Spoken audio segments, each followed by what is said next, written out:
తిరుపతి నగరంలో వెచ్చలవిడిగా అన్ని రకాలుగా ఫుడ్ కల్తీ జరుగుతున్నా పట్టించుకొని నియంత్రించలేని ఫుడ్ సేఫ్టీ అధికారులపై తక్షణమే చర్యలు తీసుకోవాలని ఫుడ్ కల్తీ చేస్తూ ప్రజల ప్రాణాలతో చెలగాటమాడుతున్న హోటల్ యాజమాన్యాలపై క్రిమినల్ కేసులు నమోదు చేయాలని సిపిఐ రాష్ట్ర కార్యవర్గ సభ్యులు రామానాయుడు, సిపిఐ జిల్లా కార్యదర్శి మురళీలు ప్రభుత్వాన్ని డిమాండ్ చేశారు. మంగళవారం తిరుపతి మున్సిపల్ కార్యాలయం ఎదుట తిరుపతి హోటల్స్లో ఫుడ్ కల్తీ నివారించాలని కోరుతూ సిపిఐ నగర కార్యదర్శి విశ్వనాథ్ ఆధ్వర్యంలో ధర్నా నిర్వహించారు. ఈ సందర్భంగా సిపిఐ నాయకులు మాట్లాడారు. తిరుపతి నగర సమితి ఆధ్వర్యంలో తిరుపతి నగరంలో జరుగుతున్నటువంటి కల్తీ ఆహారానికి వ్యతిరేకంగా మున్సిపాలిటీ అధికారుల నిర్లక్ష్య వైఖరికి నిరసనగా మున్సిపల్ ఆఫీసు ముందు ధర్నా కార్యక్రమం నిర్వహిస్తా ఉన్నాం. ఈ తిరుపతి నగరం దాదాపు 3 లక్షల జనాభా పై ఉన్నటువంటి తిరుపతి నగరం. ఈ నగరంలో రోజుకి 70-80 వేల మంది యాత్రికులు ఇతర రాష్ట్రాల నుంచి, ఇతర దేశాల నుంచి కూడా వస్తా ఉన్నారు. కానీ రోజుకొక హోటల్ ఈ తిరుపతిలో కొత్తగా వస్తా ఉన్నాయి. తిరుపతిలో కొత్త మెస్సులు వస్తా ఉన్నాయి. కుళ్ళిపోయినటువంటి తలకాయ, కుళ్ళిపోయిన చికెన్, కుళ్ళిపోయిన మాంసం, కుళ్ళిపోయిన కాళ్ళు ఈ రోజు వంట చేసి వేడిగా పెట్టేస్తా ఉంటే రుచికరంగా ఉందని తినేసి కిడ్నీ పాడైపోయి, లివర్ పాడైపోయి, పచ్చికర్లు వచ్చి క్యాన్సర్ రూపాన ఈ రోజు హాస్పిటల్ నిండిపోతా ఉన్న బెడ్లు. దీనికి కారణం మున్సిపాలిటీ ఉన్నటువంటి క్వాలిటీ ఇన్స్పెక్టర్ ఏమి చేస్తున్నాడు అడుగుతున్నాం. ఎవరికి ఊడిగం చేస్తున్నా అడుగుతున్నాం. రోజువారీ చందాలు వసూలు చేసుకొని, రోజువారీ లంచాలు తీసుకొని ఏ ఫుడ్ పెట్టినా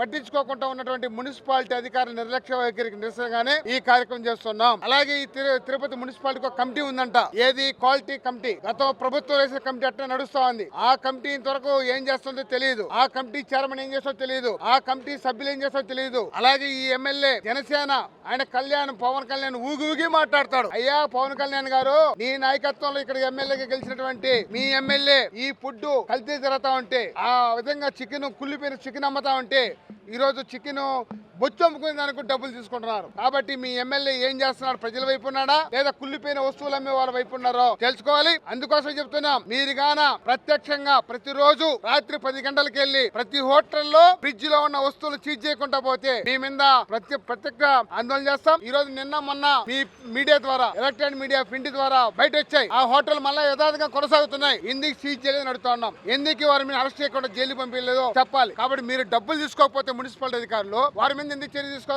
కాబట్టి మున్సిపాలిటీ అధికారులు డబ్బులు తీసుకుంటున్నారు. అందరిని కూడా సస్పెండ్ చేయమంటున్నాం. Health officer, municipality health officer ఏం చేస్తున్నాడు? శానిటరీ ఇన్స్పెక్టర్ ఏం చేస్తున్నారు? అలాగే డ్రగ్ ఇన్స్పెక్టర్ ఏం చేస్తున్నాడు? విజిలెన్స్ అండ్ ఎన్ఫోర్స్మెంట్ డిపార్ట్మెంట్ ఉంది. విజిలెన్స్ అండ్ ఎన్ఫోర్స్మెంట్ ఏం చేస్తా ఉంది? ఈ యొక్క 3-4 డిపార్ట్మెంట్లు ఏమి పట్టకుండా ఉన్నాయి. డబ్బులు కమ్ముడిపోయారు. కాబట్టి ఈ రోజు కమిటీని రద్దు చేసి అన్ని రాజకీయ పార్టీలతో హెల్త్ కమిటీ చేయండి. అన్ని రాజకీయ పార్టీలు చేయండి. ఆ విధంగా చర్యలు తీసుకోవడానికి సిద్ధంగా ఉన్నాం. చేయకపోతే ప్రజల ద్వారా ప్రజా ఉద్యమం కొనసాగిస్తాం. ఎమ్మెల్యే మీ యొక్క సమాధానం కోసం ఏచుంటాను కూడా హెచ్చరిక చేస్తాం. తిరుపతి పట్టణంలో మొత్తం కూడా కల్తీ మటన్ అమ్ముతా ఉన్నారు. కల్తీ మటన్ ని చిన్న హోటళ్లకేసి ఈ తిరుపతి పట్టణంలో ఉన్నటువంటి ప్రజానికాన్ని మోసం చేస్తా ఉన్నారు. ప్రజల ఆరోగ్యాన్ని దెబ్బతీస్తా ఉన్నారు. ఈ రోజు అనేకమైనటువంటి హోటల్లో 100 రూపాయల బిర్యానీకి లేకపోతే 110 రూపాయల బిర్యానీ అని చెప్పేసి చెప్తా ఉన్నారు. దీనికి ప్రధానమైనటువంటి కారణం ఎక్కడో హైదరాబాద్, చెన్నై, బాంబే నుండి చెడిపోయినటువంటి మటన్ ని మొత్తం కూడా పార్సల్ చేసి ఇక్కడ వచ్చి చావిడి దగ్గర నుండి తీసుకెళ్లి అక్కడ మొత్తం కూడా ఫ్రిడ్జ్లో పెట్టి దాన్ని మసాలా వేసి అమ్ముతా ఉన్నారు. అలాంటి హోటళ్ల పైన తక్షణమే మున్సిపల్ అధికారులు, కమిషనర్ గారు, జిల్లా కలెక్టర్ గారు స్పందించి ఎంక్వైరీ చేసి హోటల్ను సీజ్ చేయాలని చెప్పేసి సిపిఐగా డిమాండ్ చేస్తున్నాం. ఈవేళ మున్సిపల్ అధికారులు చెప్తున్నాం మేము కమిషనర్ గారికి, రైల్వే స్టేషన్ ముందర మున్సిపల్ అధికారులు స్వచ్ఛందంగా హోటల్స్ నుండి విష్ణు నివాసం దగ్గర మొత్తం కూడా బంకులు తొలగించారు. దాదాపు ఉన్న బంకులు అధికారం వచ్చిన తక్షణం మొత్తం తొలగించారు. ఇవాళ ఒక్కొక్క బంకుకు ఒక్క రోజుకు 2000 రూపాయల లెక్కన రెంట్ కట్టించుకొని మళ్ళా యథాప్రకారంగా ఎట్లా అనుమతి ఇచ్చారని మేము అడుగుతా ఉన్నాం. అనేకమైనటువంటి ఫుట్పాత్ల్లో పెట్టినటువంటి బంకులన్నీ కూడా తొలగించి నడిచిపోయేటువంటి యాత్రికులకు సౌకర్యం అని చెప్పేసి ఇవాళ ఆనాడు ఇక్కడ ఉన్నటువంటి మున్సిపల్ అధికారి, కమిషనరు, ఇక్కడ పోలీసు యంత్రాంగం మొత్తం కూడా తొలగించడం జరిగింది. ఇవాళ యథాప్రకారంగా ఉన్నటువంటి 2000 రూపాయలు, 1500 రూపాయలు పర్ డే రెంట్ వసూలు చేసుకొని ఇవాళ బతుకుతూ ఉన్నారు.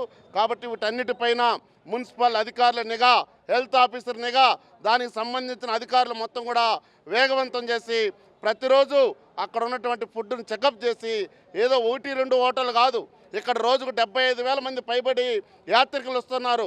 యాత్రికులకు కావాల్సినటువంటి ఫుడ్, నాణ్యతమైనటువంటి ఫుడ్ తినాలి. అనేకమైనటువంటి ఫుడ్ కల్తీ చేసి అనేకమైనటువంటి రోగాలు ఇదే హాస్పిటల్ పాలవుతూ ఉన్నారు. తక్షణమే దీనిపైన చర్యలు తీసుకోవాలా.